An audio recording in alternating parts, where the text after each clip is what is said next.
Cette semaine, dans le Macronomètre, on va aborder le sujet d'un nouveau projet du gouvernement, une agence unique de recouvrement de l'impôt avec une note de 8 sur 10.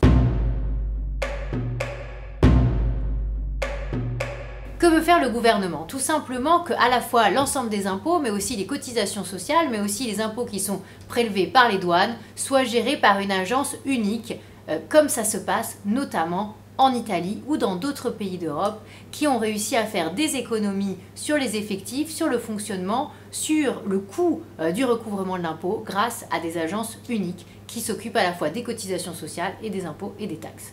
Alors, c'est plus compliqué en France parce qu'on a plus de 600 impôts, taxes et cotisations, parce qu'on avait jusqu'à maintenant 250 entités qui s'occupaient de recouvrer des taxes ou impôts ou cotisations. Maintenant, l'idée, c'est que déjà, la DGFiP, donc la direction qui s'occupe à Bercy de recouvrer l'impôt, mais aussi les URSSAF, mais aussi une partie des douanes, soit regroupée. Aujourd'hui, à Bercy, c'est 20 000 effectifs, aux URSSAF, c'est 13 000, et puis aux douanes, c'est à peu près 400, qui seraient regroupés à terme. Alors là, on commence dans le budget 2019 avec finalement la DGFiP qui va récupérer le prélèvement de l'impôt sur les boissons non alcoolisées pour 483 millions d'euros qui était avant prélevé par les douanes. Et donc, ça fera un galop d'essai un petit peu pour prévoir ensuite cette grande agence du recouvrement de l'impôt à la française. Alors, c'est une très bonne nouvelle parce que à terme, on peut prévoir environ 1 milliard d'euros d'économies grâce à ce regroupement. Donc, c'est l'occasion, avec cette nouvelle agence de recouvrement de l'impôt,